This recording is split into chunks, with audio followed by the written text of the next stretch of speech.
Bienvenidos, bienvenidas a lanueva.com y al Facebook de La Nueva. Vamos a conversar en este ciclo de charlas con el rector de la Universidad Nacional del Sur, Daniel Vega. Doctor Vega, gracias por recibirnos. Hola, ¿qué tal? Muy buenos días. Gracias a ustedes por visitarnos. Bueno, tenemos dos o tres temas importantes para tratar y el primero tiene que ver con una cosa absolutamente coyuntural, que es la situación de las escuelas dependientes de la Universidad del Sur, que en este momento son de las pocas en Bahía Blanca que no han iniciado con ningún tipo de presencialidad. ¿Esto va a continuar así? ¿Hay algún viso de revisión de la situación? ¿Cuál es el contexto hoy? No, el contexto hoy es, durante esta semana ya hemos comenzado con algunas actividades presenciales, tenemos actividades presenciales en este momento, no en la inmensa mayoría de no en todas las escuelas, ni en gran parte de los cursos, pero sí tenemos una presencialidad que se va a ir incrementando seguramente a lo largo de toda la semana que viene. El cuerpo directivo nos ha acercado una propuesta con un esquema de presencialidad que ya ha sido comunicado a los padres, así que creemos que eso ya está camino a empalmarse con lo que viene desarrollándose en el resto de la provincia de Buenos Aires. La posición del rectorado sería fomentar la mayor presencialidad posible dentro del contexto. Sí, más que de rectorado es lo que resolvió el Consejo Superior Universitario.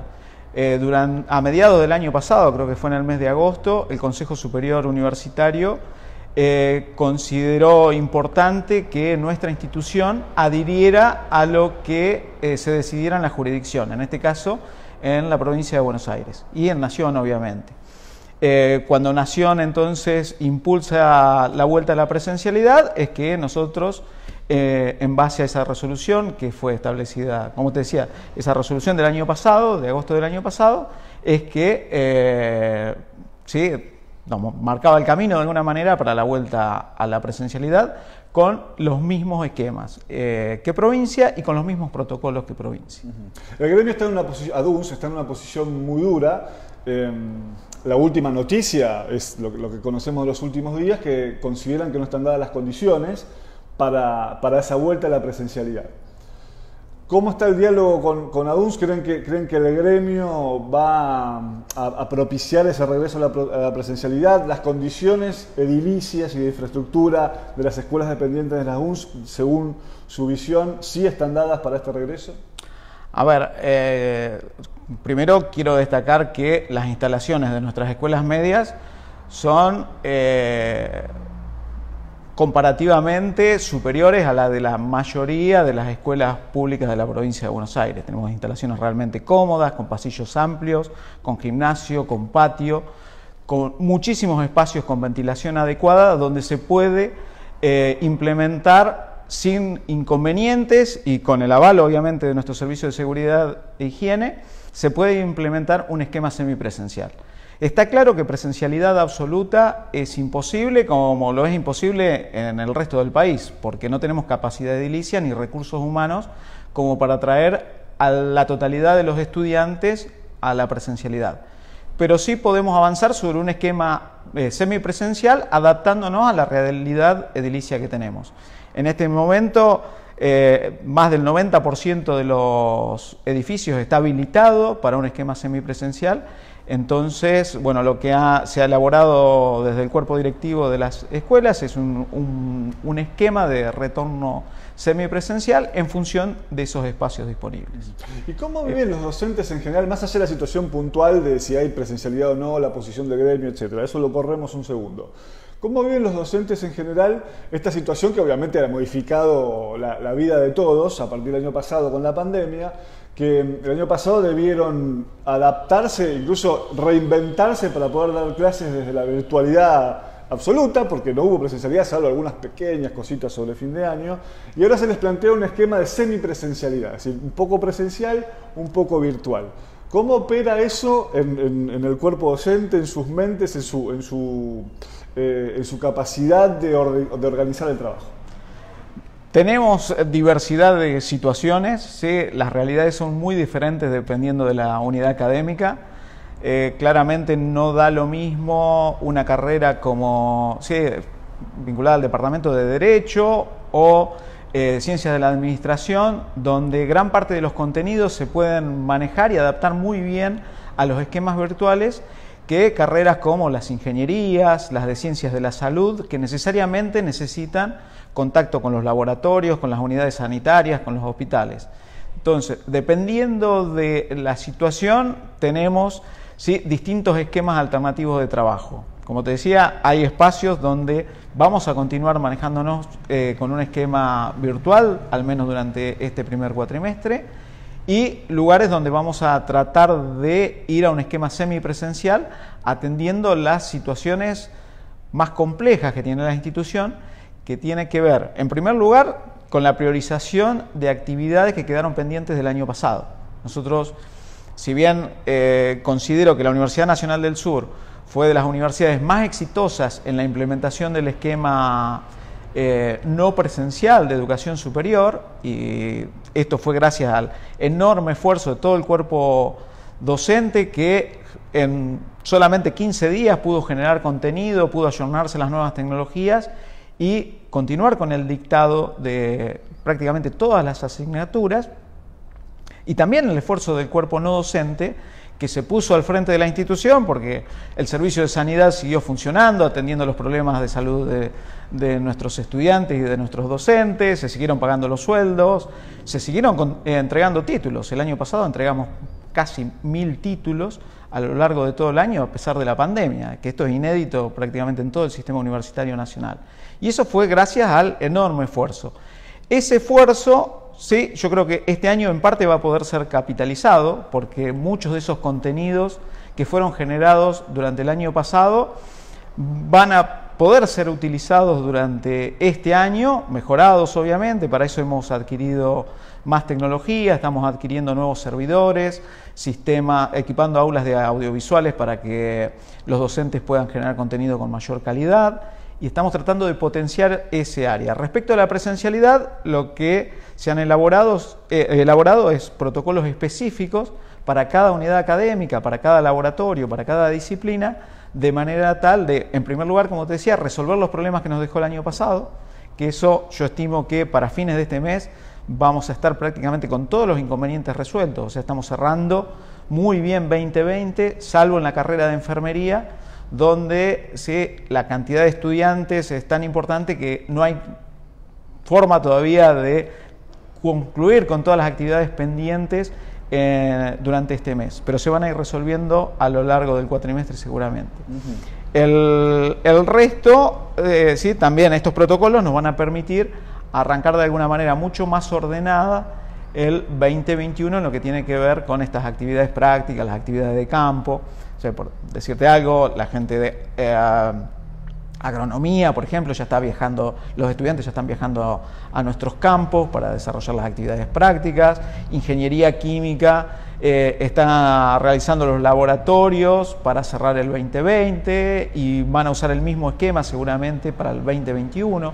Así que esto fue todo un aprendizaje, pero yo creo que tenemos ahora muchísimas más herramientas para atender un primer cuatrimestre que seguramente va a ser complejo, muy complejo, pero todo el proceso de aprendizaje yo creo que es extremadamente importante, no solo por lo que hemos aprendido tanto docentes como no docentes en cuanto a la virtualidad, sino porque vamos a tener muchísimas más herramientas tecnológicas como para apoyarlos.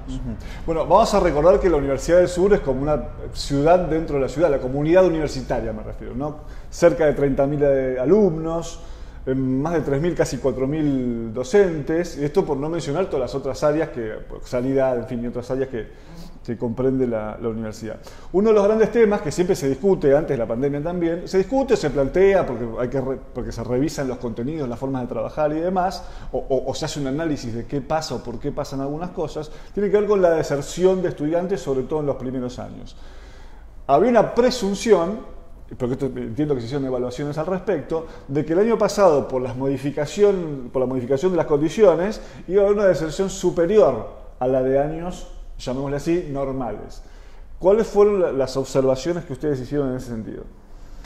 Bueno, el principal problema que hemos detectado tiene que ver con el número de exámenes finales que se han rendido durante el año pasado. ¿Fue más bajo? Fue más bajo. Sin embargo, los exámenes que se rindieron fueron muy buenos exámenes, aumentó el porcentaje de aprobación.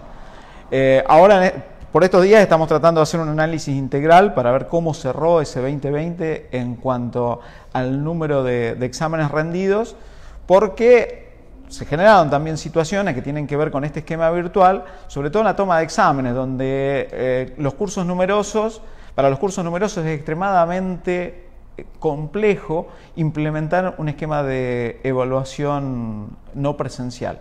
Entonces, bueno, eso creo que de alguna forma afectó todos los procesos de evaluación y bueno, esperamos que este año, apoyándonos en estos esquemas semipresenciales, podamos tener más herramientas para mejorar ese aspecto que tiene que ver con la evaluación.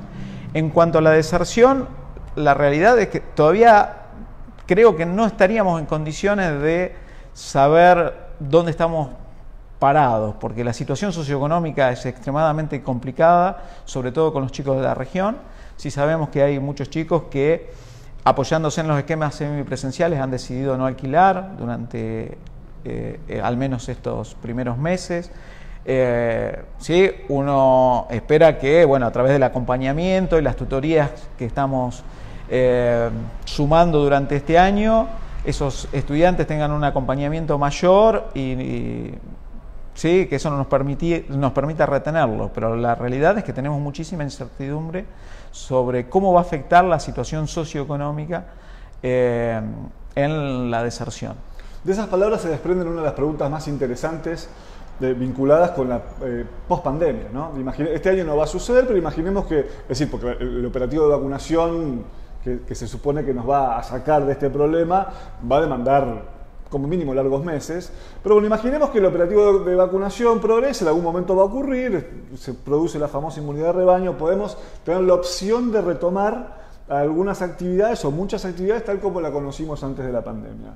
Sin embargo, todos habremos conocido herramientas o posibilidades que antes por ahí con las cuales no abundábamos y que hoy, bueno, nos admitirían tener otro tipo de dinámicas. ¿Cómo creen ustedes, que por supuesto es una proyección y después hay que ver qué ocurre, ¿no? Pero cómo creen ustedes que podría impactar todo esto? Digamos, ¿imaginan que más allá de que la pandemia pase o se controle, habría que tratar de seguir manteniendo determinado nivel de actividad semipresencial, virtual, fomentar que los chicos que viven, por ejemplo, esto, ¿no? Los chicos que, además, sería un caso, digamos, su historia tiene que ver con esto también, ¿no? Sí. Digamos, porque usted es de Tres Arroyos. Coronel Suárez. Coronel Suárez. Y vino a Bahía Blanca a estudiar. Bueno, tampoco es, hay muchos que creen que sería, digamos, que valoran positivamente la posibilidad de que en un futuro los chicos que viven en los pueblos de la región, por dar este caso, se puedan quedar ahí y estudiar en la Universidad del Sur a través de estos esquemas, en fin.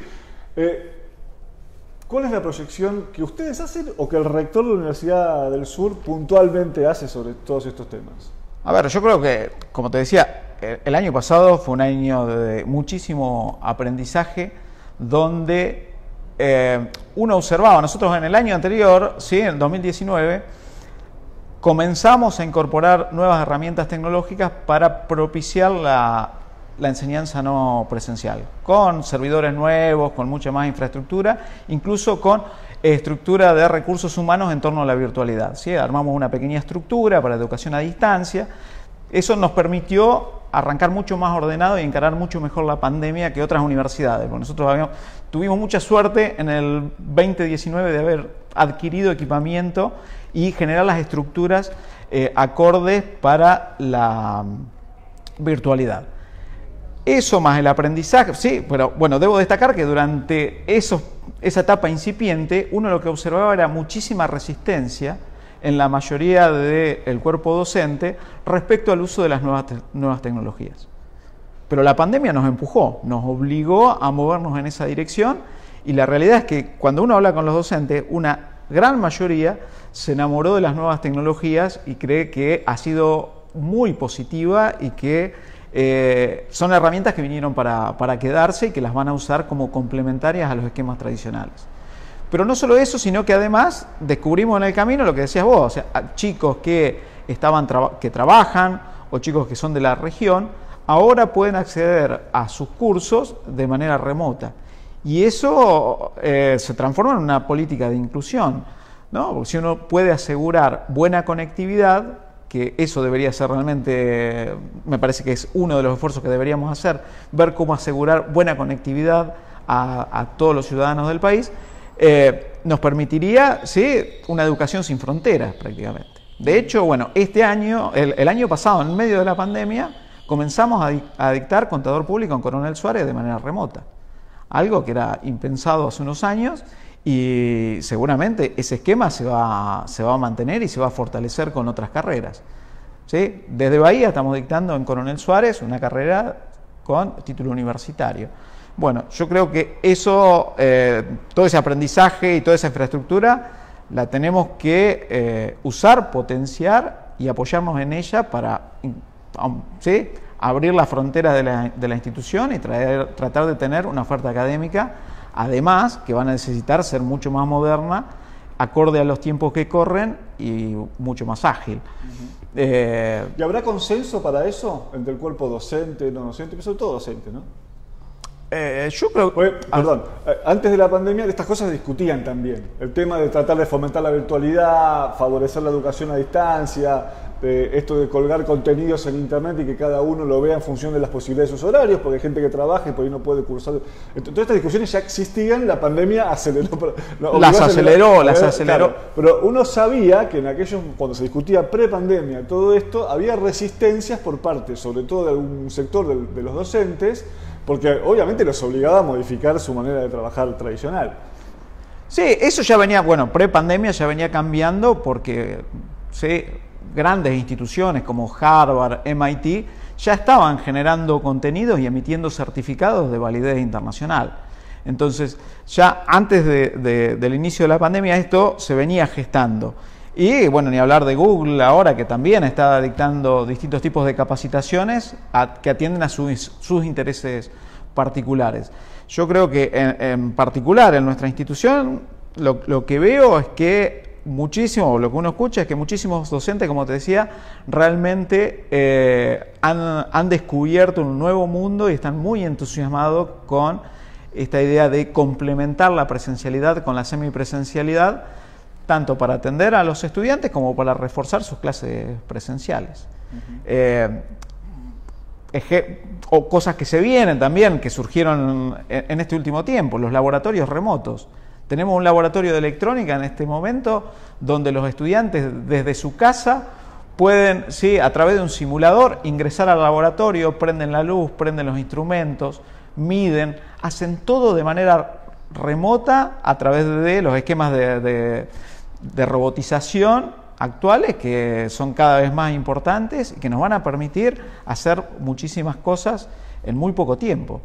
Imaginemos que, bueno, de acuerdo a los últimos estudios, creo que el 85% de las nuevas carreras, sí, son carreras que no existen en el mercado hoy, que ni siquiera nos imaginamos de qué pueden tratarse. Entonces, los tiempos se han acelerado de una manera notable en todo lo que tiene que ver con el uso de nuevas tecnologías de la información y de la comunicación. Y yo creo que, sin duda, eso va a revolucionar la forma en que enseñábamos, pero también en la forma en que aprendemos, ¿no? Porque acá también lo que sucedió es eso, que nuestros estudiantes estaban mucho más capacitados en el manejo de las tecnologías que nuestros propios docentes.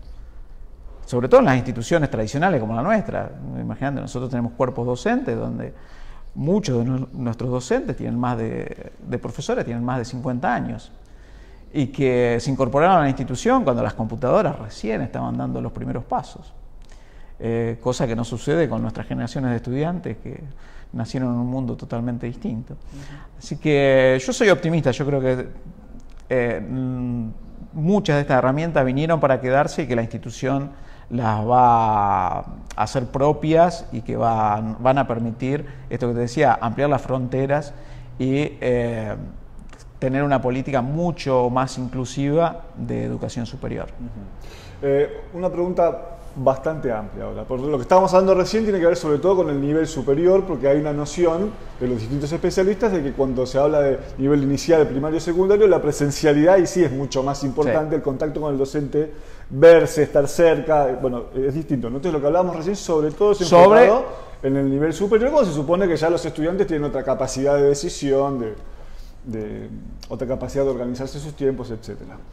Ahora, como idea muy general, el sistema educativo argentino está en todos sus niveles, ¿está preparado para ir hacia lo más rápido posible hacia ese mundo a donde estamos yendo, que se necesita repensar todos los esquemas de organización de las formas de educar? A ver, yo creo que esto claramente aceleró muchísimo todos los procesos que tienen que ver con el uso de las tecnologías de la información y la comunicación. Yo creo que, sin embargo, estamos en una situación extremadamente compleja para ayornarnos a lo que está sucediendo en el resto del mundo. Cuando uno ve qué sucede en países como Singapur, por ejemplo, lo que observa es que sus estudiantes se están incorporando al mercado laboral a los 21 años, 22 años. Nosotros tenemos carreras universitarias que en muchos casos se extienden hasta el 50% por encima de lo que está planificado en el plan de estudios. Es decir, que estamos hablando... 5 años, los estudiantes las hacen en 7 años. En 7, 8 años.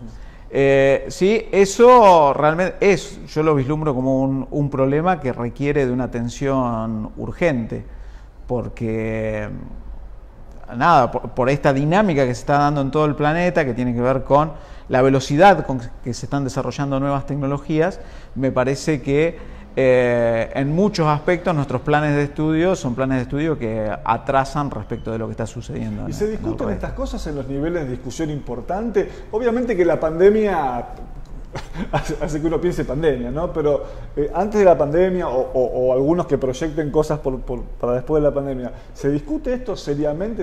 ¿Hay una planificación para tratar de ir hacia ahí? ¿Qué observa usted como rector de la universidad?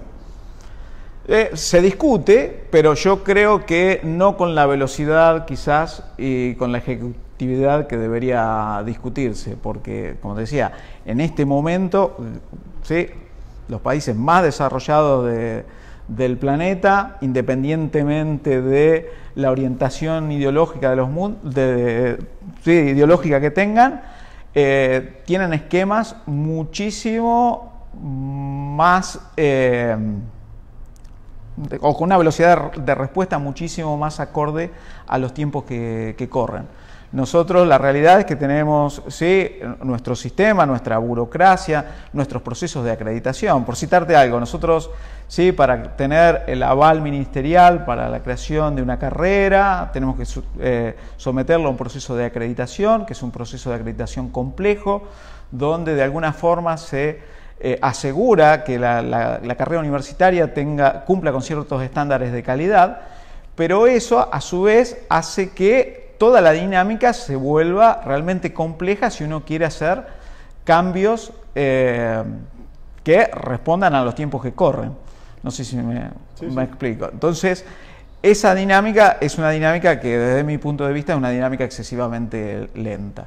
Y yo creo que el foco debería ponerse ahí. ¿Cómo hacer para ir a carreras quizás que de mínima respeten los tiempos pautados en los planes de estudio? ¿Sí? Algo que no está sucediendo en este momento. Y obviamente el otro gran problema tiene que ver con la deserción, ¿no? Tenemos muchísima deserción. Lo cual puede tener también que ver con que los planes de estudios están de modé, llamemos así, o tendrá que ver con otra cosa? No, es uno de los factores. A ver, sí, en una sociedad muy desigual, donde tenemos, sí, problemas socioeconómicos muy serios, para un estudiante de bajos recursos, ¿sí?, demorarse 2 o 3 años en sus carreras muchas veces se la hace inviable, porque no se puede sostener. Entonces son estudiantes que terminan abandonando sus carreras, o ni siquiera las vislumbran como un horizonte posible, dado los tiempos, ¿no? Sobre todo porque, bueno, muchas de nuestras universidades, o los planes de estudio de muchas de nuestras universidades son incompatibles con la posibilidad de trabajar, con lo cual se dificulta aún más para los chicos más vulnerables. Así que me parece que es fundamental trabajar en eso, tratar de reducir la duración de los planes de estudio y obviamente también ayornarla a los tiempos actuales. Muchas gracias, Daniel. Muchísimas gracias a ustedes por la visita. Conversábamos con el rector de la Universidad Nacional del Sur, Daniel Vega.